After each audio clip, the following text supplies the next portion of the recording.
On my 70th birthday, I sat alone at the kitchen table and sent one message to my family group. Does anyone want to have dinner with Dad tonight? 5 hours passed. No reply. Then my oldest son finally texted, "Stop doing the sad old man routine, Dad. We're busy. Nobody has time for this today." I stared at those words, then calmly opened my banking app.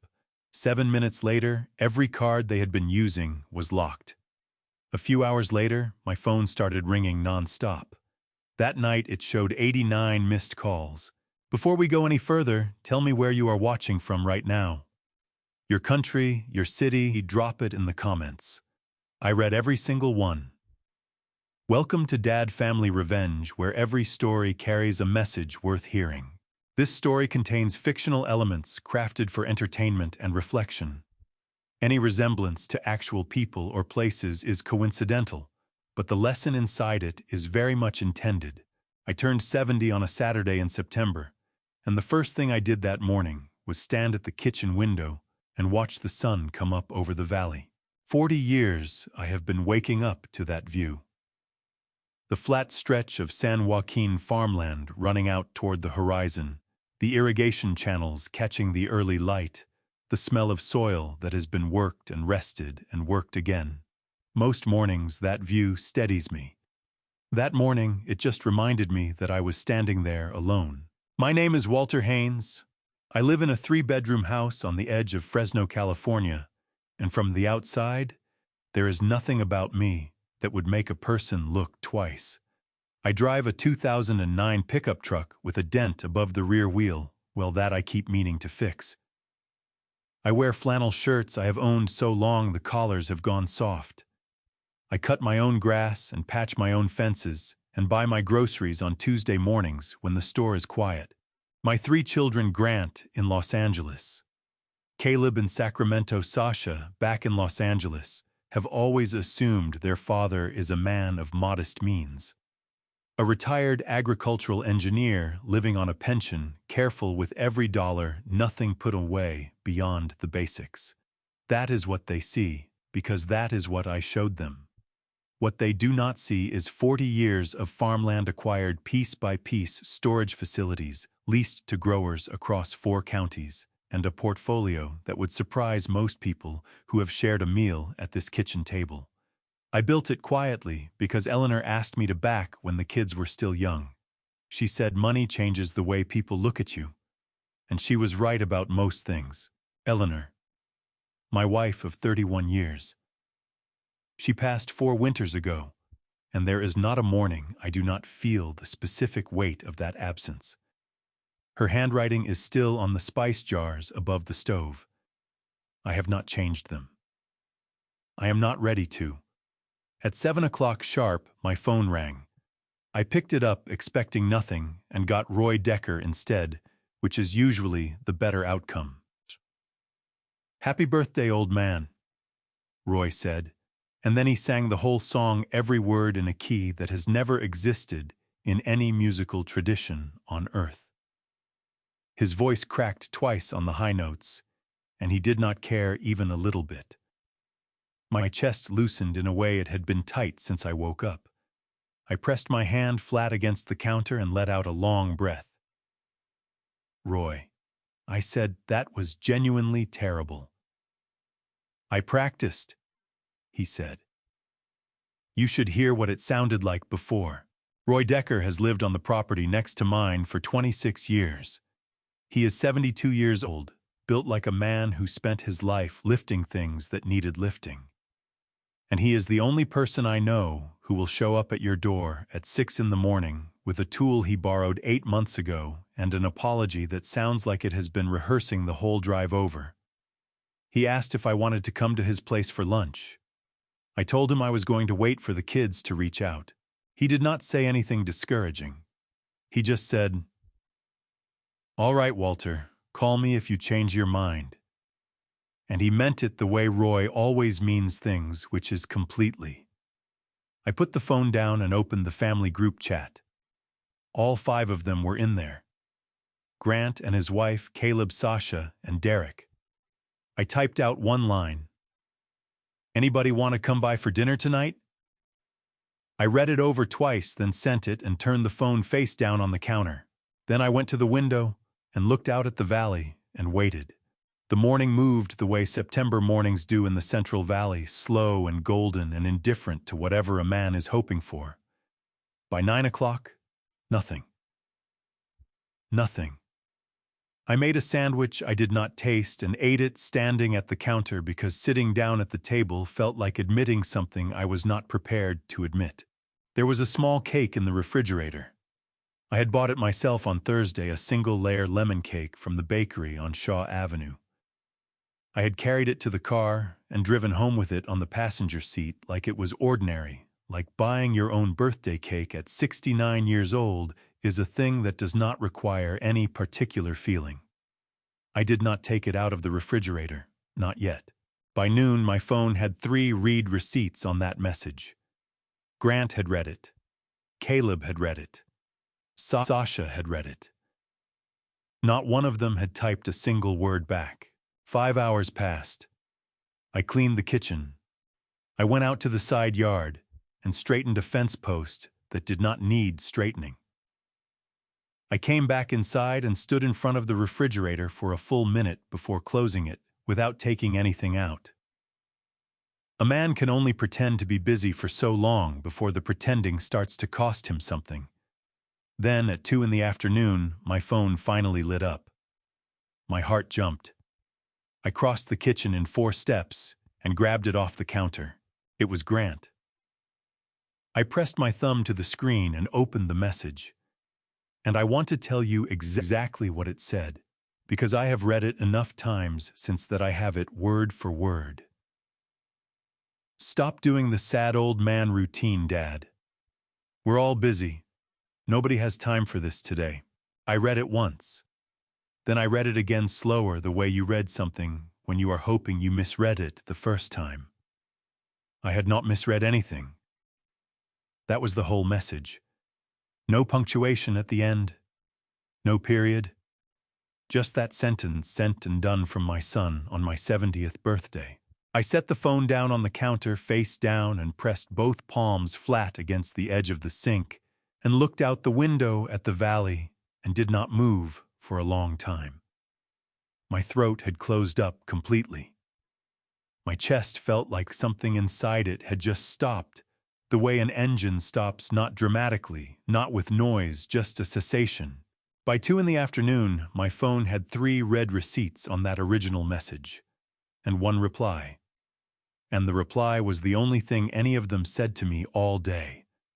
My throat tightened until it hurt, and I pressed 2 fingers against the bridge of my nose and told myself to hold on. 70 years old, and standing in my own kitchen heart, hammering like a man who has just been told something has gone terribly wrong because my children read a message and chose not to answer it. I held on. I kept waiting, because some part of me still believed that one of them would come through. By 4 o'clock, the house had become something I did not know how to be inside of. I had eaten lunch standing up. I had washed a dish that was already clean. I had sat in the chair by the window and watched a car slow down at the end of my driveway and drive on, and felt for one stupid second hopeful about it. At 4:47, my phone lit up on the counter. I didn't move right away. I stood there with the phone face up on the counter and looked at Grant's name on the screen. My oldest, 44 years old, the one I had been waiting on since morning, and I did not reach for it immediately because some part of me already knew. I picked it up and opened the message. There was no happy birthday, there was no how are you, Dad, or thinking of you today, or any of the words a man waits 9 hours to hear. What there was a forwarded email from a resort in Napa Valley with a total at the bottom that made my jaw tighten, and underneath it 2 lines from Grant. Forward from the hotel. My card's been running hot. Cover this one for me and I'll sort you out. I read it once. Then I read it again slower in case I had missed something the first time. I had not missed anything. There was no second meaning hiding in those words. That was the whole message, complete as written from my son on my 70th birthday. My chest did not explode the way I might have expected. Instead, something went very quiet inside me, the way a field goes quiet right before a storm rolls in off the mountains. I set the phone down on the counter and pressed both palms flat against the edge and breathed through my nose until the tightness in my throat loosened enough to swallow. Then I picked the phone back up and opened Sasha's page on the social media app that her husband Derek had helped me set up 2 Christmases ago. I told myself I was just checking in. I told myself that right up until the moment the photos loaded. There they were. All of them. Grant and his wife standing on a stone terrace with wine glasses. Caleb with his arm around a woman I recognized as Linda, his wife. Sasha and Derek in the foreground, laughing at something outside the frame, the kind of laugh that only happens when you are having a genuinely good time and you know it. Behind them, the rolling hills of Napa Valley in late September, light golden and warm, and about 300 miles from my kitchen in Fresno. The caption read, "Long weekend, good wine, better company." I put the phone face down on the counter. My legs felt strange under me, like the bones had gone soft and were reconsidering their purpose. I pulled out a chair and sat down at the kitchen table because standing was suddenly asking too much. I pressed one hand over my chest and felt my own heartbeat going too fast. And I stayed there and let the information settle the way you let a heavy thing settle when you have been carrying it for a long time, and finally set it down. They had not forgotten. That was the part that cut deepest, deeper than anything Grant had written in that message, deeper than the 9 hours of silence. They had not forgotten my birthday at all. They had planned a trip together, coordinated schedules, booked a resort, packed bags, and driven north through the valley, and at some point in the planning of all of that, someone had made a decision about who was family enough to invite. I sat there with my hand over my chest, and my heart hammering underneath it, and I thought about Eleanor. I thought about what she would have said if she were sitting across from me right now, and I knew exactly. She would have reached across the table and put her hand over mine and said, "Walter, you already know what this means. You have known for a long time," and she would have been right. She was nearly always right. I stood up. My legs held me, which was more than I expected. I walked to the back room where I keep the fire safe, bolted to the floor behind the desk, the one the kids have never asked about, and I have never mentioned. I spun the dial and pulled the handle and looked at what was inside. 6 years of folders. Every account, every arrangement, every piece of paper I had ever signed on their behalf, I pulled them all out and carried them to the kitchen table. And I set them down next to the cake I still had not touched. Then I sat down and started reading. I want to tell you what was in those folders because I had not laid it all out side by side in 6 years, and seeing it spread across the kitchen table under the overhead light did something to my breathing that I was not prepared for. 3 supplemental credit cards, one in each of their names tied to my primary checking account. 2 automatic monthly transfers I had set up at different times, for different reasons, both still running. A standing authorization at my credit union that allowed all 3 of them to speak with a teller about my accounts, as though they were me. And a folder for each child going back to the year I retired, every transaction I had made on their behalf, documented in my own handwriting. Because Eleanor taught me early that a man who does not keep records is a man who cannot defend himself. I went through Grant's folder first, then Caleb's, then Sasha's. I added up the totals on the back of an envelope the way my father taught me longhand, no calculator. When I finished, I sat back in my chair and looked at the number I had written and felt my stomach drop straight through the floor. 6 years. The kind of money that should have built something.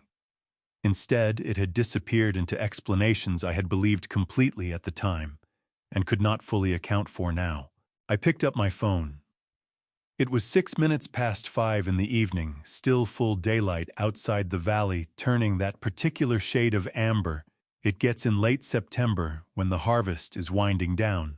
I opened the banking app and went to the account management section. In banking terms, what Grant and Caleb and Sasha were on my accounts is called an authorized user. That means I had given them access to spend, to inquire, to operate as though the money were theirs.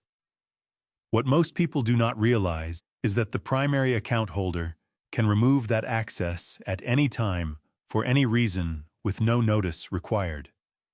The account is mine.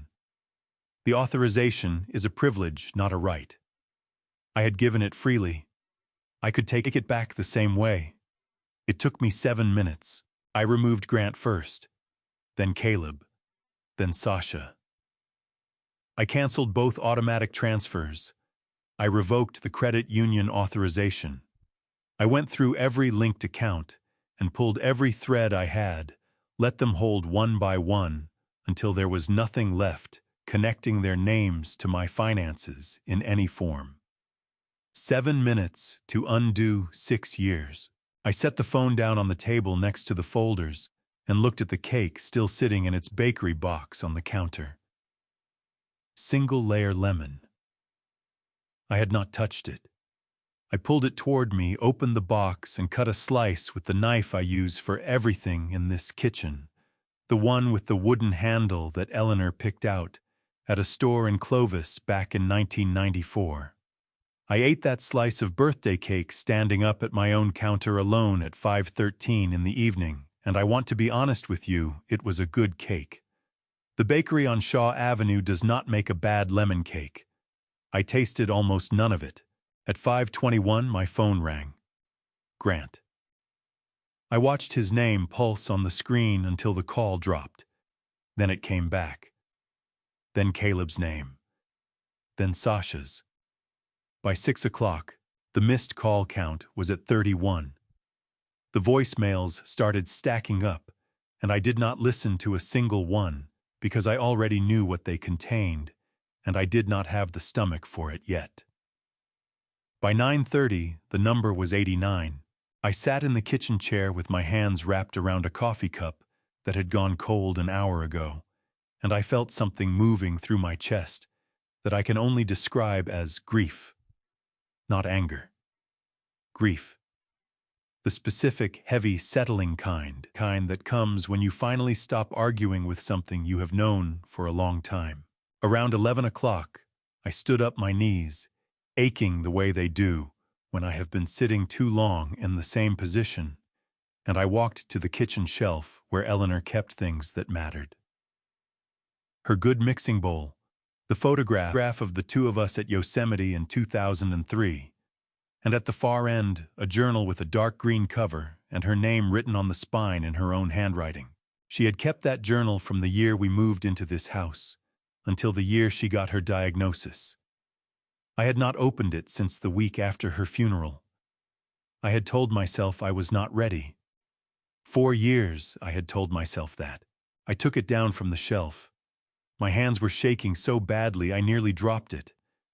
I pressed it against my chest for a moment and felt my eyes burn hot and my throat close up entirely, and I stood there in my kitchen on my 70th birthday and cried in a way I had not let myself cry since the morning we buried her.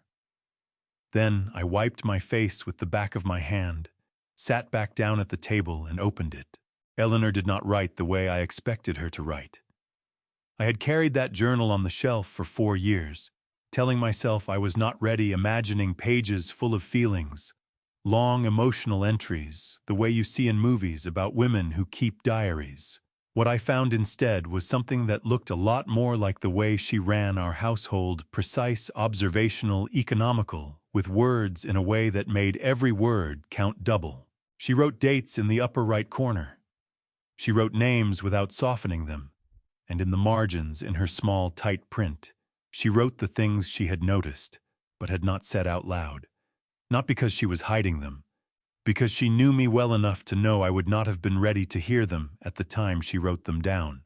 I turned to the section she had kept for Grant, The entries started around 2015 when Grant first opened the logistics company and asked us for help with the startup costs.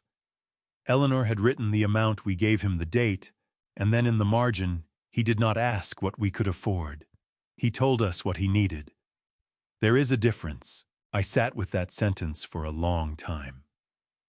My eyes were still raw from crying earlier, and the kitchen light felt too bright, and I had to press the heel of my hand against my sternum because my chest was doing something uncomfortable that I could not make stop. I kept reading. Entry after entry, year after year, Eleanor had noted every transfer, every request, every story Grant had brought to this table. And in the margins, quietly, without accusation, she had written what she saw. Cash flow problem again, third time this year. The company's website shows 2 new truck acquisitions this month. And lower on the page, underlined once, he performs success better than he lives it. That gap is going to cost somebody. I put the journal down and picked up Grant's financial folder. I went through the statements line by line, the way Meg Calloway had taught me to read documents, back when we were settling Eleanor's estate, slowly looking for the shape of things rather than just the numbers. The shape of Grant's money was wrong. Every transfer I had sent him over 6 years had been described as a business expense. Cash flow gap, equipment shortfall, contractor overrun. But when I traced where the money actually went after it left my account and landed in his, it did not go to any business account I could identify. It went into his personal checking and then out again in amounts that did not match any vendor, any payroll, any expense a logistics company would recognizably carry. They went to a payment processor in Commerce, California. I typed the address into my laptop browser. My fingers were stiff and slow, and I hit the wrong keys twice before I got it right. The result came back in under a second. Commerce Casino. 450 Commerce Drive, Commerce, California. One of the largest card room casinos in the Los Angeles area, open 24 hours, 7 days a week. I closed the laptop. The room felt very still. My heart was beating in my ears, and I became aware of how quiet the house was. The particular quiet of a place where only one person lives, where there is no one else breathing in the next room or shifting in their sleep down the hall. I had grown used to that quiet. Right then, it felt enormous. I opened the laptop again and added up the total from Grant's folder. Then I wrote the number on the envelope where I had been keeping my tallies, circled it, and sat back. Grant's company was not struggling. I had believed for 6 years that my son was fighting to keep a business alive, scraping through quarters, managing the kind of cash pressure that hits small companies when contracts run slow. I had wired him money at midnight. I had skipped a roof repair on the equipment shed 2 summers running because I did not want to draw down the account while he was in a tight spot. His company had expanded twice in the past 3 years. I had read about it in a trade newsletter that a former colleague forwarded me. I had felt proud reading it. I had not connected what I was reading to where the money was coming from. My throat tightened until it ached. I pressed my fingers hard against my eyes and held them there, not crying this time, but something close to it. Something that was more like fury, trying to find a shape it could fit through a 70-year-old man's chest without doing permanent damage. Then I turned to the page Eleanor had written about Grant in the final year before her diagnosis. 1 line. No margin note this time. Just the line itself, written darker than everything around it, like she had pressed harder with the pen. He is spending money to be a man he already isn't. This will not stop on its own. I turned to the next section, Caleb's pages, and what I found there made Grant's numbers look straightforward by comparison. Caleb had always been the one I worried about least. Grant was obvious in the ways ambitious men are obvious loud about his successes. quiet about his debts, always performing for an audience even when the audience was just his father sitting at a kitchen table. But Caleb had a gentleness to him that I trusted the way you trust a well-built fence. It holds without making noise. You stop checking it after a while because it has never given you a reason to. Eleanor's entries for Caleb started differently than Grant's. Less frequent, more careful, like she was writing around something she did not want to name directly. The first entry was from 2017, the year Caleb founded Valley Light Foundation. She had written the date, the name of the organization, and then in the margin, smaller than her usual print, as though she were whispering it onto the page, he has learned that his father cannot say no to suffering. He stopped showing his own a long time ago. Now he borrows other people's. I read that sentence 3 times. Each time it landed differently. By the third time, my hands were gripping the edges of the journal so hard, my knuckles had gone white, and I had to consciously tell my fingers to let go. I set the journal down and opened Caleb's financial folder. The transfers to Caleb were always framed around the foundation. A new program for farm worker families in Tulare County. Emergency relief after a flooding event hit the almond growers in the Southern Valley. Educational scholarships for the children of seasonal laborers. Every request came wrapped in a story that made my chest ache, and my pen moved toward the checkbook almost before I had finished reading. I had given to Valley Light Foundation the way you give to something you believe in. Willingly. Proudly. I had told Roy about it once, said my son was doing real work down there, helping the people who actually feed this country. I pulled up the California Secretary of State business search on my laptop. It is a public database free to access that lists every registered business entity in the state, their address, their officers, their status. I typed in Valley Light Foundation. The registration came back immediately. Nonprofit status active, registered in Sacramento County. Listed officer Caleb Haines, executive director. Then I searched the name of the consulting company I had found at the end of Caleb's money trail, the one that had received the bulk of the foundation's disbursements over 4 years, routed through 2 intermediate entities in Nevada and Delaware before arriving there. The result stopped my breath cold. Linda Haines Consulting, LLC. Registered in Sacramento. Listed agent Linda Haines. Business address, a postal box on Watt Avenue in Sacramento. No physical office. No listed employees. No website. No phone number. Incorporated 3 months after Valley Light Foundation held its first fundraising event. Linda Haines is Caleb's wife. I pushed back from the table so hard my chair scraped the floor with a sound like something tearing. I stood up and walked to the kitchen window and put both hands on the sill and looked out at the dark valley and breathed through my mouth because breathing through my nose was not moving enough air. My son had built a charitable organization around the suffering of people I spent my career trying to help. Farm workers, flood victims, children of seasonal laborers who follow the harvest up and down the state, living out of the same 2 suitcases year after year. He had put their faces on his fundraising materials and their stories in his grant applications, and he had taken the money that came in because of them and moved it through a chain of shell companies into an account his wife controlled. And I had given him money on top of it, proudly, willingly, because my son was doing real work. My stomach heaved once, and I gripped the windowsill harder and told myself to hold on. I was 70 years old, and I was standing in my kitchen at 2 in the morning, and I had just found out that my middle child had been stealing from charitable donors for 4 years, and the only thing keeping me upright was the pressure of my own hands against the wood my father helped me install in 1989. When the nausea passed, I turned back to the table. 1 folder left. Sasha's.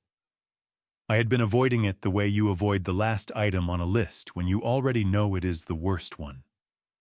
I sat back down, pressed both palms flat on the table, and told myself that whatever was in there, I had survived worse. I was not entirely sure that was true, but I opened the folder anyway. Sasha's folder was the thinnest of the three. That should have reassured me. It did not. By that point in the night, I had learned that the size of a folder has nothing to do with the size of what is inside it, and I opened Sasha's the way you open something you suspect might be hot, carefully, with your face turned slightly to the side. The transfers to Sasha were smaller than the ones to Grant and Caleb, and they were genuine in a way the others were not. The money had gone where she said it would go: rent on the studio space in Silver Lake, payroll for 2 part-time employees during a slow quarter, materials for a commercial project that had run over budget. I went through every line twice and found nothing that matched the pattern I had seen in her brother's accounts. No casino addresses, no shell companies, no postal boxes in Sacramento. Sasha's financial record was on the surface clean. And yet, I went to my email and searched a name I had not typed in 2 years. Jamie Reyes. The email was still there, sitting in a folder I had made for it, and then never opened again. I had labeled the folder simply with the date I received it, the way Eleanor used to label things she wanted to keep, but was not ready to deal with. November 14th, 2 years ago. 1 attachment. A message that ran 4 paragraphs. I opened it and read it again for the first time since the night it arrived. Jamie Reyes had worked at Sasha's studio for 2 years as a senior designer. In that time, she had produced 11 significant design concepts that had been presented to clients under the studio's name. Standard practice, she wrote. Designers understand that work created under employment belongs to the employer. What was not standard, she explained, was what happened next. Sasha had taken 7 of those 11 concepts and filed intellectual property registrations under her own name, personally, not under the studio entity. Then she had presented Jamie and 2 other employees with updated non-disclosure agreements that, buried in the language on page 4, included a clause preventing them from ever claiming authorship of any work produced during their employment, past or present. Jamie had refused to sign. She had been terminated the following week. She had attached the original design files time-stamped from her own workstation. She had attached the IP registration documents showing Sasha's personal name. She had attached the NDA with the relevant clause highlighted in yellow. And at the end of her message, she had written 1 sentence that I had thought about more times than I could count in the 2 years since. I am not asking you to do anything, Mr. Haines. I just thought you should know. I closed the laptop and sat back. Here is the truth about why I did not answer that email, and I want to say it plainly, because I have had 2 years to think about it, and I do not have a better explanation than the honest one. I did not answer because I did not know what to say. I had built my entire way of being a father around one principle: create space, stay patient, let them come to you. Do not force the conversation. Do not back them into a corner. Trust that if you leave the door open long enough, the people who matter will walk through it. I had applied that principle to Grant for 6 years, while he ran up debts at a casino in Commerce. I had applied it to Caleb for 4 years, while he moved donor money through shell companies into his wife's account. And I had applied it to Sasha for 2 years, leaving the door open, waiting for her to come through it and tell me herself what Jamie Reyes had already put in writing. Sasha had never come. Eleanor's note about Sasha was on the last page of her section, written in the same careful hand as everything else. And it hit me somewhere between the sternum and the throat when I read it. She is the most like Walter. She waits for people to come to her and calls it patience. It isn't always patience. I pressed my fist against my mouth and held it there. 3 a.m. now. The valley outside was completely dark. No moon, just the distant lights of the city to the south, and the sound of something moving in the irrigation ditch at the far edge of my property. I had gone through every folder. I knew what Grant owed and where he owed it. I knew where Caleb's money went and whose name it went to. I knew what Sasha had done to Jamie Reyes, and I knew that I had known for 2 years and done nothing. What I did not know, what was sitting at the center of all of it, like a splinter I could feel but not find, was who had put the 3 of them in the same room and turned their separate problems into something that looked like a coordinated plan. I closed the folders, stacked them neatly the way Eleanor would have, set them on the corner of the table where I would see them in the morning. Then I turned off the kitchen light and walked down the hall to bed, and I lay there on top of the covers with my boots still on, and stared at the ceiling and waited for the kind of sleep that does not come easy to a man who has just read the last 30 years of his family's real history in one sitting. I heard the truck before I saw it. Monday morning, 6 days after my birthday, I was at the kitchen table with my second cup of coffee when the sound of an engine came up the street, too fast, and stopped hard in front of my house. I knew that engine. Grant had driven the same model F-250 for 4 years, and he drove it the way he drove everything in his life, like the road owed him something, and he intended to collect. I set my coffee down and looked out the window. Grant was already out of the cab, moving toward the front door with his jaw set and his shoulders squared, wearing a wool overcoat that cost more than my first truck. He had parked halfway across my driveway, the front bumper angled out into the street, like a man who expects to be back on the road inside of 10 minutes. He did not knock. He hit that door with the flat of his hand, hard enough to rattle the frame hard enough that the photograph of Eleanor and me at Yosemite shifted on the hallway wall. I had hung that photograph myself with a level and a pencil mark, and it had not moved in 11 years. I opened the door. Grant came past me before I could step back.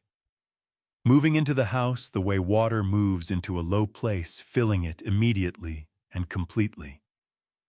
He turned around in the middle of the living room, and his face was red at the cheekbones, and his eyes had that particular brightness they get when he has been angry for long enough that the anger has started to feel like energy. "Do you have any idea what you did to me Saturday night? I had clients at that dinner, Dad. Real clients." The card declined in front of 2 people who were this close to signing a 6-figure contract, and I had to stand there and pretend my phone was acting up while I tried 3 other cards that also didn't work. He stepped toward me with one finger up, like he was making a point in a meeting. "You want to make a statement, fine. You want to be upset, fine.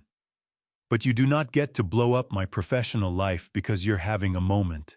I let him finish. I had learned a long time ago that Grant's anger is like a summer storm over the valley, loud and fast, and over quickly if you do not feed it. I stood near the door with my hands in my pockets, and I watched my son's face while he talked, and I looked for something there besides the anger. I did not find it.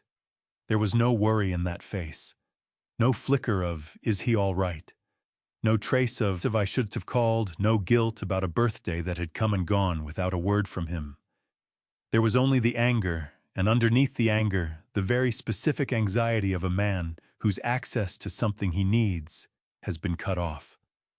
When he finally ran down, I said, "Grant, when is the last time you came to this house without needing something from me?" His jaw tightened. "Don't do the speech." "I'm not doing a speech," I said. "I'm asking a question. When is the last time?" He looked away from me toward the kitchen, then back. "That's not a fair thing to ask. It's the only thing I've asked you in about 3 minutes," I said. "You've been talking since you walked through that door, and you have not asked me one question. Not how I'm doing. Not how my birthday was. Not whether I'm eating or sleeping or whether the roof held through that storm we had in August." My voice stayed even. I had not planned to keep it even. It just came out that way, the way things come out when you have been up since 3 in the morning thinking about them. You drove 2 hours from Los Angeles, and you came in here like a man who's owed something. I want to know when that started." Grant's face shifted. Something moved behind his eyes that I could not quite read. He opened his mouth and then closed it again. And for just a second, he looked less like a 44-year-old man and more like the boy who used to sit at this same table and wait for me to tell him he had done well enough. Then he said, "We were busy." "You were on vacation," I said. "Those aren't the same word." I turned and walked to the kitchen.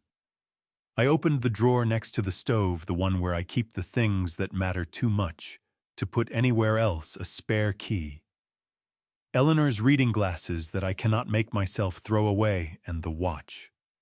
Her watch. The one she wore on her left wrist every day for 30 years, a simple gold-toned Seiko with a scratched crystal that she refused to replace, because the scratch happened the day we brought Sasha home from the hospital. I carried it back to the living room and set it on the table between us. Grant looked down at it, his brow pulled together. "What is this?" "Pick it up," I said. He picked it up and turned it over in his hand, and I watched his face carefully, and what I saw there made something in my chest collapse quietly, like a wall that has been leaning for years and finally gives way without any sound at all. There was no recognition, not a flicker. He held his mother's watch in his hand and looked at it the way you look at something you have never seen before. "I don't understand what you want me to do with this," he said. My throat tightened until it hurt to swallow. I took the watch back from him and closed my fingers around it and held it against my palm. "I know you don't," I said. "That's the whole answer, Grant." His face went red again, hotter this time, and he said, "If you're trying to make me feel bad about the accounts are closed," I said. "The transfers are stopped. The credit union authorization is gone. That's permanent, not temporary. If you drove up here expecting to leave with something different, I'm sorry for the trip." Grant stared at me. His chest was heaving and his hands had curled into fists at his sides, and I thought for a moment he might put one of them through the drywall. Instead, he turned and walked to the front door and yanked it open and went out without another word. I stood at the window and watched him get into the truck. He sat there for almost a full minute before he started the engine. I watched the truck back out of my driveway and accelerate up the street and disappear around the corner. Then I looked down at Eleanor's watch in my hand. I pressed it to my lips for just a moment, the way you press something to yourself when you are trying to hold on to it, and I slid it into my shirt pocket and went back to the kitchen to finish my coffee. It had gone cold. I drank it anyway. We are halfway through this story now, and it is about to get harder before it gets clearer. If you are still here with me, drop the word "still" in the comments so I know you have not left. Every single comment gets read. A note before we continue: parts of this story have been shaped with fictional elements to carry the message further. If that is not for you, this is a perfectly good place to step away, no hard feelings at all. Caleb knocked. That was the first difference. Grant had hit my door hard enough to move picture frames. Caleb knocked 3 times soft and measured the kind of knock that says, "I respect your space, and I hope you will invite me in," which is a very particular thing to communicate with a knuckle and a hollow door, and which I had spent 40 years not being able to argue with. I opened the door, and my middle son was standing on the porch in a canvas jacket and clean boots. His hair, neater than Grant's, had been his face arranged into an expression of careful, practiced concern. He looked the way he always looked when he was about to ask for something: open, warm, slightly wounded around the eyes, like a man who has been carrying a burden he did not choose and is trying hard not to make it your problem. "Dad," he said, and his voice was soft. "Can I come in?" I stepped back and let him through. He sat down at the kitchen table without being asked the way the kids always did when they were growing up. The chairs at this table as familiar to them as the chairs in their own homes. He folded his hands on the surface in front of him and looked at me with those careful eyes and said, "I've been worried about you." My jaw tightened, but I kept my face still. "Have you? Ever since Friday?" He shook his head slowly, like a man sorting through genuine feeling. "I know things got complicated, and I know the timing was bad with the trip, but Dad cutting everyone off like that, without any warning, without any conversation, that's not like you. That scared me." I pulled out the chair across from him and sat down. "Tell me about Valley Light Foundation," I said. Caleb's expression did not change. That was the thing about Caleb that had always separated him from Grant. Grant's face was an open window, every emotion visible from the street. Caleb's face was a door he had learned to keep closed. He held his expression steady for 2 full seconds before he said, "What do you want to know?" "I want to know about the disbursements," I said. "The ones that went to the consulting firm in Sacramento." Something moved behind his eyes. Fast, like a fish turning under dark water there and gone before you could be sure you saw it. "The foundation works with a number of vendors and consultants," he said carefully. "That's standard for a non-profit of our size." "Linda Haines Consulting," I said. "Registered to a postal box on Watt Avenue. No employees, no website, no physical office." I kept my voice level and my hands flat on the table.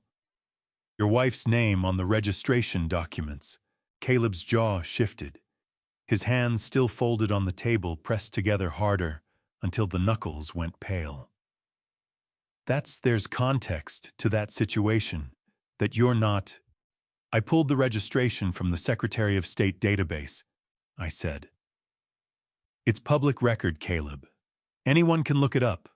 I looked it up. I stood up, went to the counter where I had left the folder and brought it back to the table. I set it down in front of him and turned it so he could read it right side up. "The money I gave to help farmers in Tulare County went through 2 companies in Nevada and Delaware and ended up in an account your wife controls. I want you to explain that to me." Caleb looked down at the papers. His face had gone a color I had not seen on him since he was 12 years old, and I caught him in a lie about where he had been on a Friday night. He looked the way people look when they realize the story they prepared is not going to work, and they have not prepared a different one. He looked up at me and opened his mouth. Then he closed it. His throat moved as he swallowed. "Caleb," I said, and I heard my own voice come out rough and low in a way I had not intended. "I gave money to that foundation because I believed in what you told me it was doing.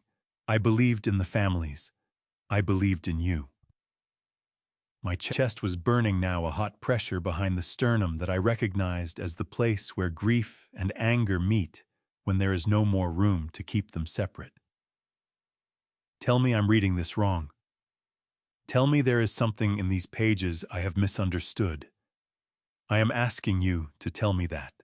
Caleb looked back down at the folder. He sat there with his hands pressed together and his jaw tight and his eyes moving over the documents without reading them the way you look at something, when you are not looking at it at all but trying to find a way out of the room it is in. Then he pushed back his chair and stood up. "I think," he said, and his voice had gone careful and remote, the voice of a man who has decided the conversation is over, "that we should talk about this when we've both had more time to—" "Sit down, Caleb." He did not sit down. He straightened his jacket with both hands, the way men do when they are trying to recover their dignity after it has left the room ahead of them, and he walked to the front door. "I'll call you," he said without turning around. The door opened and closed. His boots crossed the porch. His car started in my driveway and pulled away, and I stood in the middle of my kitchen, and pressed both hands over my face and held them there, breathing through my palms, feeling the heat of my own skin against my eyes. He had left his coffee on the table, full cup, untouched, steam still rising from the surface. I walked over to it and stood there looking at it for a long moment. Then I picked it up and poured it down the sink. Some things you cannot reheat. I was beginning to understand that better than I ever had before. Sasha had been crying in the car before she came in. I could tell before she reached the porch. There is a specific way a person carries themselves after they have been crying for a long time behind a steering wheel, the shoulders pulled slightly inward, the eyes a particular shade of red that no amount of time or cold air fully fixes, the careful way they hold their chin up because they know if they let it drop, the whole thing starts again. I had seen Eleanor cry in that specific way exactly twice in 31 years of marriage, and I had learned to recognize it the way you learn to recognize weather. Sasha was 37 years old, and she was my youngest, and she was standing on my porch in the September afternoon light, looking like something had broken inside her that she was holding together with both hands. I opened the door before she knocked. She came in and sat down at the kitchen table and pressed her fingertips to the corners of her eyes and took 2 slow breaths before she looked up at me. Her voice when it came was steadier than I expected. "Dad, I need you to listen to me before you say anything. Can you do that?" I sat down across from her. "I'm listening. I know you're upset," she said. "I know the birthday thing was, I know how that looked. And I know Grant has probably already been up here making everything worse because that's what Grant does." She pressed her lips together for a moment, collecting herself. "But what you did with the accounts, cutting everyone off at once like that, you have to understand what that did. I have 2 employees, Dad. Real people with real rent. And when the automatic transfer didn't come through on Monday, I had to call them and tell them payroll was going to be short this week. Those are people who depend on me." Her voice cracked on the last word, and her eyes filled again. And she pressed her fingertips back to the corners, pushing the tears back by force of will, the way Sasha had always done everything, through the sheer determination not to be seen falling apart. I looked at my daughter's face. I thought about Jamie Reyes sitting down 2 years ago to write an email she did not know whether anyone would ever read. I thought about the NDA with the clause on page 4. I thought about 11 design concepts and 7 intellectual property registrations, and a woman who had been fired the week after she refused to sign her name to her own erasure. I did not say any of that. What I said was, "Sasha, how long has it been since you came to this house just to come here, not for a holiday, not because you needed something, just to sit at this table and talk to your father?" She blinked. The question had caught her somewhere she was not prepared for. What does that have to do with? "It has everything to do with it," I said. "Answer the question." She looked down at the table. Her jaw moved. I watched her do the math the way people do when they realize the answer is worse than they thought it was going to be. "I don't know," she finally said. "A while? More than a year?" A pause. "Probably. More than 2. She did not answer that one. She did not need to. I leaned forward and folded my hands on the table between us. "Sasha, I have been waiting for you to come talk to me. Not about the studio. Not about money.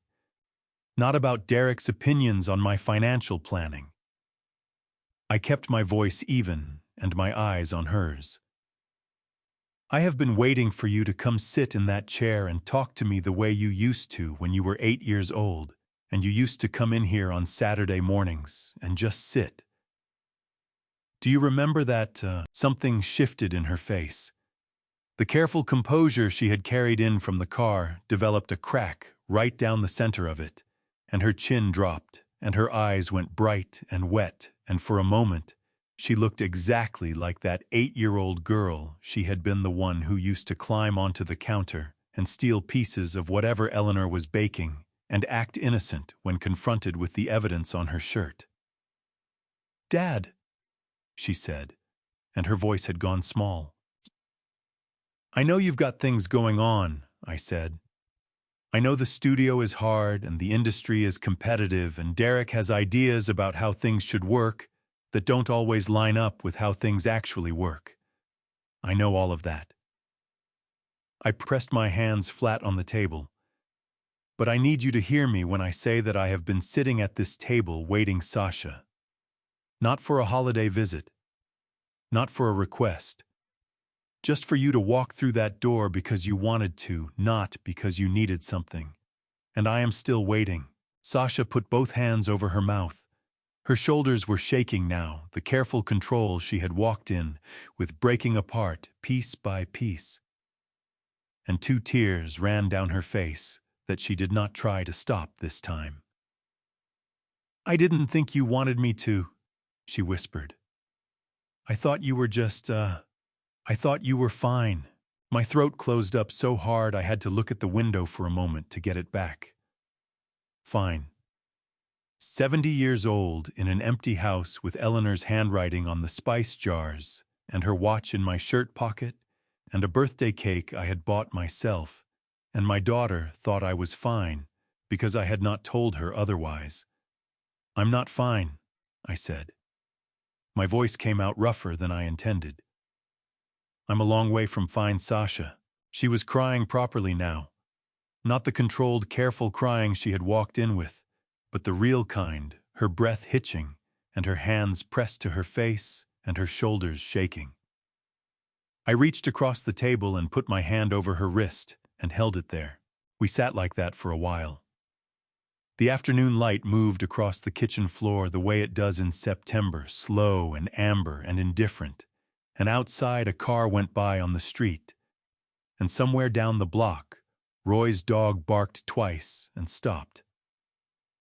When Sasha finally lifted her head, her eyes were swollen and her face was blotchy, and she looked more like herself than she had since she walked through the door.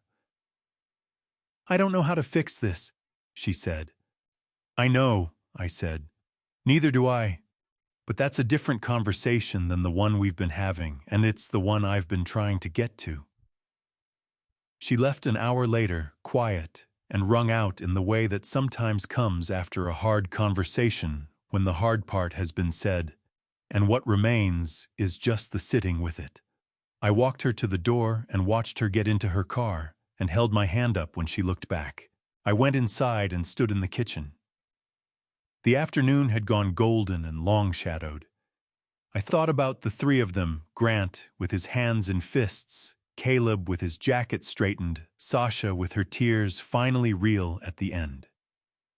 3 different people, 3 different ways of being in the world, and somewhere underneath all of it a thread connecting them that I still could not quite see the shape of.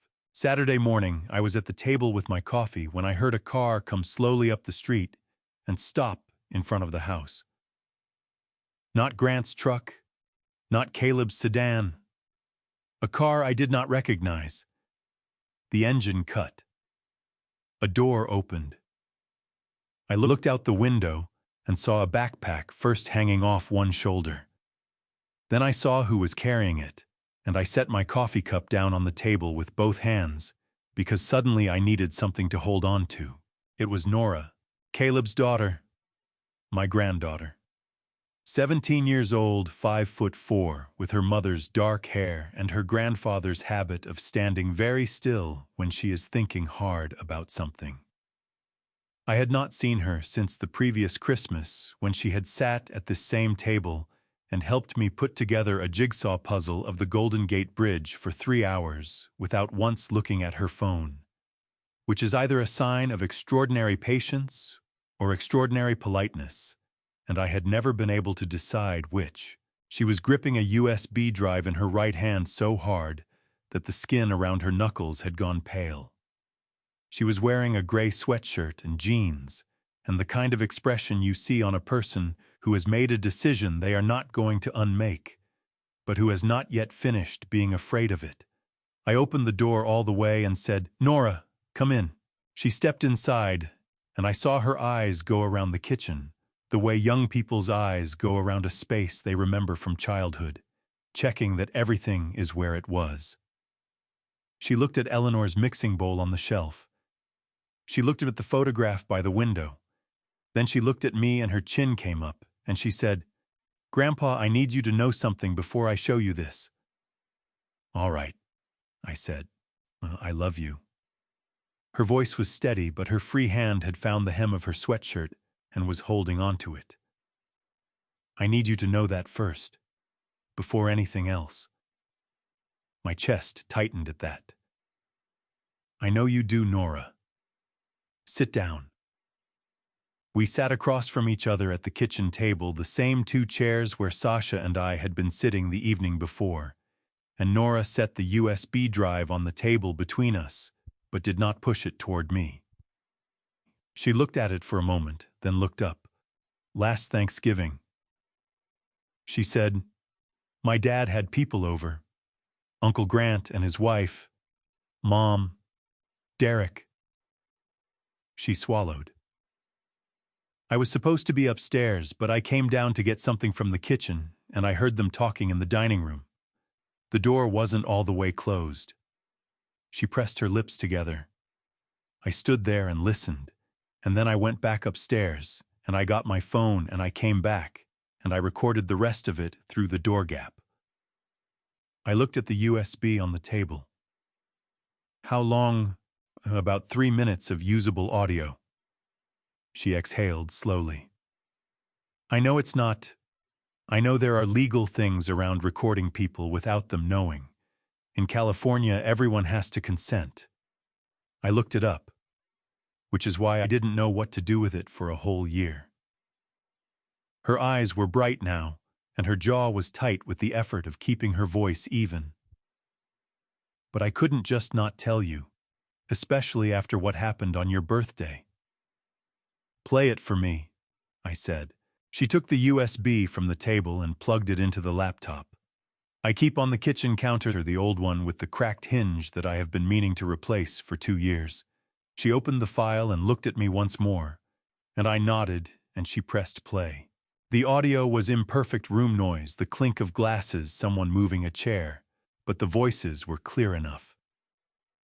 Grant's came first, and even through a laptop speaker in a kitchen in Fresno, I could hear the specific confidence in it, the tone he uses when he has thought something through and decided he is the smartest person accounting for it. "He always gives in," Grant said. "You just have to wait long enough and frame it right. 3 days max, usually. Sometimes less." Then Caleb's voice, quieter, more measured. "Bring the foundation numbers next time. He can't say no when it's about the farmers. He never has." A pause. Then Sasha, and her voice was different from the others. Lower, less certain, the voice of someone who has walked into a room and is not sure she should be there. "I don't know about this. It feels like..." "Sasha," a fourth voice cut across hers. Male, smooth, with the particular cadence of a man who is used to being listened to in rooms where money is discussed. "Derek Pruitt. My son-in-law, whom I had welcomed at this table for 7 years, whose hand I had shaken at his wedding, for whose career I had done things I will not enumerate here, because enumerating them would require me to also enumerate how completely I had misjudged him.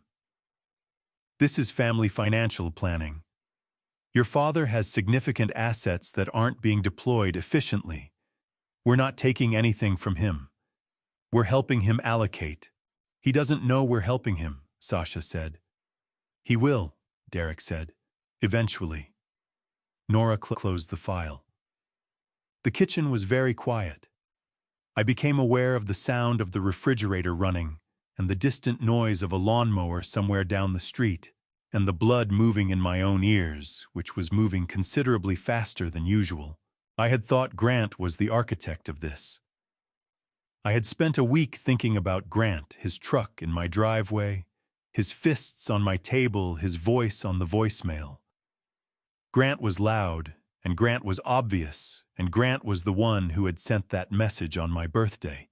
And Grant was wrong, but Grant was the kind of wrong I understood. Derek Pruitt was a different problem entirely. Derek Pruitt had sat in the fourth chair at that recording and spoken in the voice of a man running a meeting, and what he had described as family financial planning was something I needed a different word for, and I was going to need some time to find it. I pushed back my chair and stood up. My legs felt steadier than I expected. "How long have you been carrying this?" I asked Nora. "Since last November," she said. Her voice finally broke on the last word, just slightly a hairline crack, in something she had been holding rigid for a year. "I didn't know who to tell. I didn't know if you'd believe me. I didn't know if showing you would make things worse." Her eyes were wet now, and she pressed the back of her hand to her mouth. "And then your birthday happened, and I couldn't keep it anymore. I'm sorry it took me so long." I walked around the table and put my hand on her shoulder, and felt how tightly she was holding herself, every muscle braced, like a person waiting for impact. "You did the right thing," I said. "You did exactly the right thing, and your grandmother would have been so proud of you, I cannot even begin to tell you." At the word grandmother, Nora's composure came apart entirely. She pressed both hands over her face, and her shoulders shook, and she cried the way 17-year-olds cry when they have been trying not to for a very long time completely, with her whole body, the kind of crying that has been waiting a long time for permission. I stood next to her with my hand on her shoulder and let her cry it through. When it passed, she wiped her face with the sleeve of her sweatshirt and looked up at me with red eyes and said, "What are you going to do?" I thought about Eleanor's journal on the shelf. I thought about Grant's money at a casino in Commerce, and Caleb's charity flowing into a postal box on Watt Avenue, and Derek Pruitt's voice saying the word efficiently about a man's life savings. "I'm going to go outside for a little while," I said. "And then I'm going to figure that out." I went out the back door and crossed the yard, and walked out into the field behind the house, the field I had been working in, one form or another, for 38 years. And I stood there in the September evening with the valley spread out around me, and felt the ground solid under my boots, and the air cold coming in off the mountains to the east. I did not know yet exactly what I was going to do, but I knew I was done waiting for things to fix themselves, and that was enough to start with. I heard the fence before I heard him. The section of cedar fencing between my property and Roy's has needed a new post on the north end for about 3 years, and when weight goes on it a certain way, it produces a specific creak that I have been meaning to fix every spring and have not fixed yet.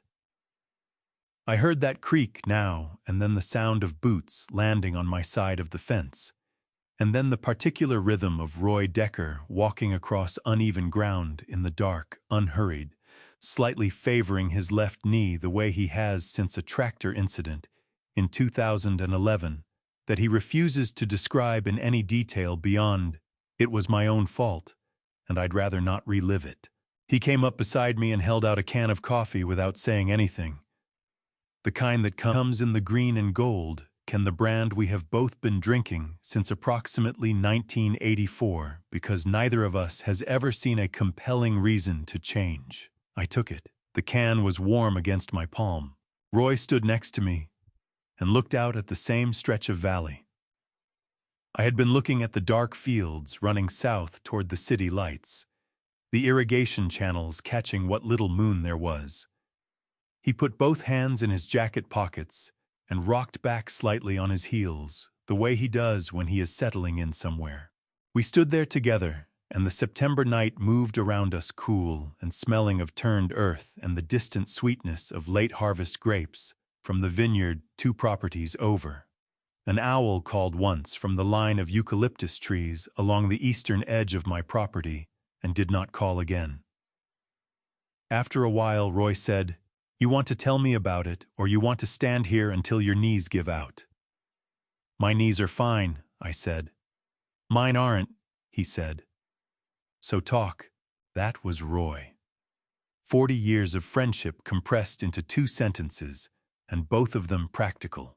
I started at the beginning, not the birthday before that. I went back to the first transfer I had made to Grant 6 years ago, the one I had believed completely at the time, and I worked forward from there. The casino in Commerce, the shell companies in 3 states, Jamie Reyes and the email I had not answered, Eleanor's journal and what she had written in the margins, the audio on the USB and the 4 voices in it, and the one I had not expected to hear. Roy listened the way Roy always listens, without interrupting, without reacting visibly, with his eyes on the middle distance, and his weight settled back on his heels.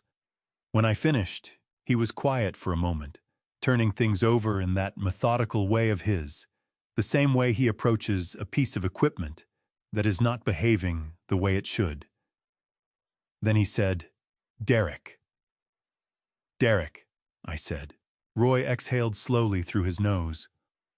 "I never liked that man's handshake," he said. "Too smooth. Like he practiced it." Despite everything, something loosened in my chest at that. Not quite a laugh. Close enough. "Roy," I said, "what do I do with this?" He turned to look at me then, and in the low light coming from the house, his face was serious in the way it gets serious when he has something to say that he has thought all the way through. "Walter, you've been asking the wrong question for about 6 years. You keep asking, how do I help them? The question you should have been asking is who actually needs the help." I stood with that for a moment. The owl called again from the eucalyptus trees, 2 notes this time. "Nora," I said. He agreed. "And whoever else in that family is going to come up the right way if somebody gives them a reason to."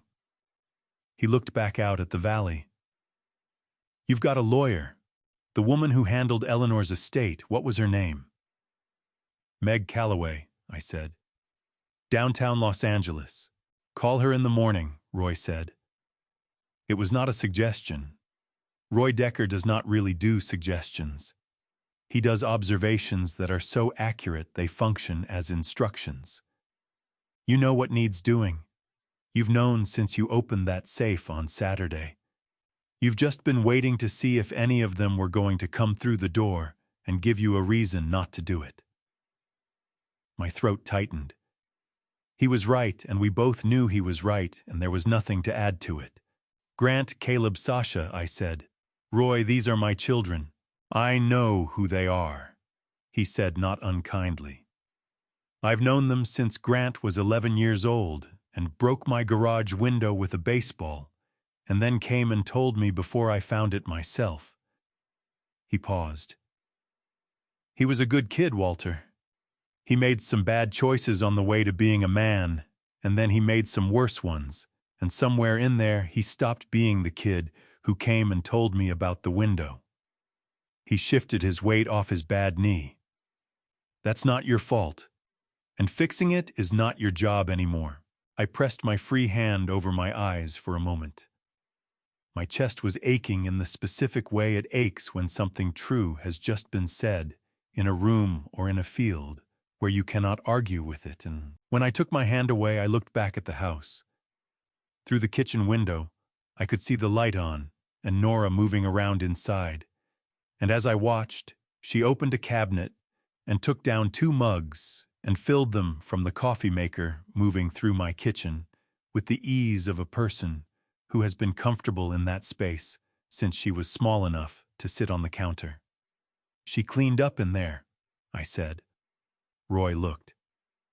"Yeah," he said. "She did." We watched Nora set the 2 mugs on the table and pull out a chair and sit down, and she looked out the window into the dark and raised one hand when she saw us looking a small wave, nothing dramatic. My heart did something complicated in my chest that I did not have a word for. Something that hurt and did not hurt at the same time, the way certain things do when they are true in more than one direction at once. "I'll call Meg in the morning," I said. "Good," Roy said. We went inside. Nora had made enough coffee for 3 people and had found the tin of shortbread cookies Eleanor's sister sent every September from her place in Oregon and put them on a plate in the center of the table. And the 3 of us sat in the kitchen under the overhead light and drank our coffee and talked about nothing important for an hour, which was exactly what all 3 of us needed, and none of us said out loud.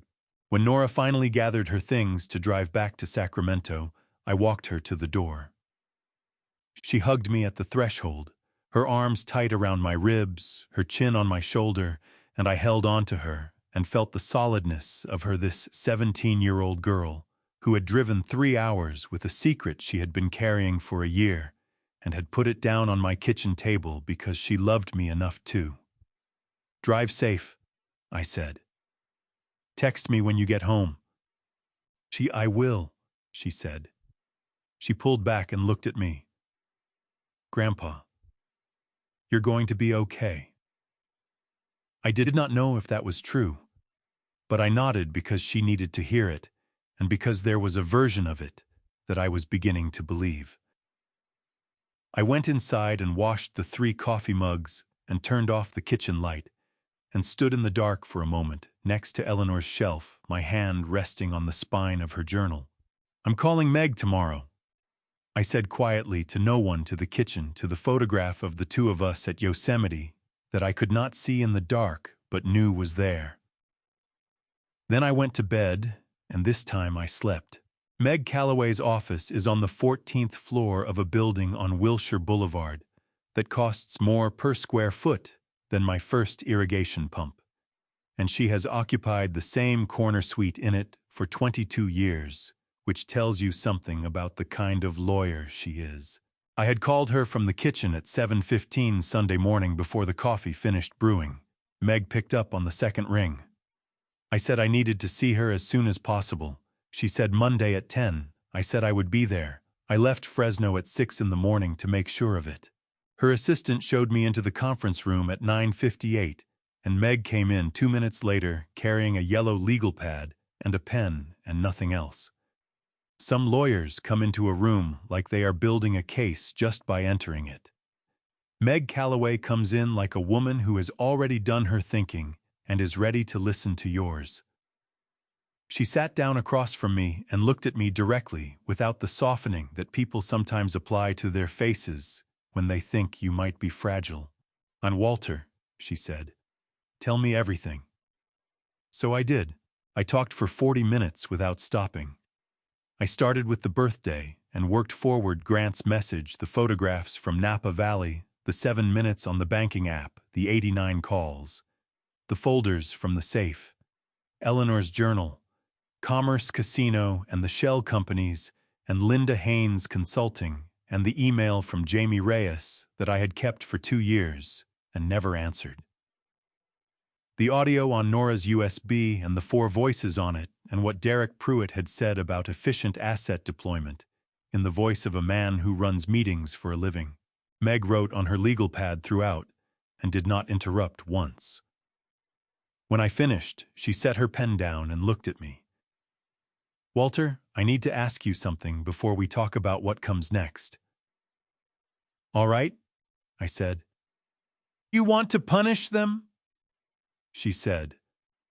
"Or do you want to protect someone?" The question landed in the room and sat there. I looked at the window behind her, the Los Angeles skyline going gray-white in the October haze, 300 miles from the valley, where I had been standing in the dark 2 nights ago, with Roy beside me and Nora's light burning in my kitchen. "Protect someone," I said. "Nora, and whoever else in that family is still coming up the right way." I looked back at Meg. If it punishes the others in the process, I am not going to pretend I mind. But that is not the point of it. Meg nodded and picked her pen back up. The audio is not usable, she said. California Penal Code 632. Every participant must know they are being recorded. That audio does not come into a courtroom. She moved on without pausing.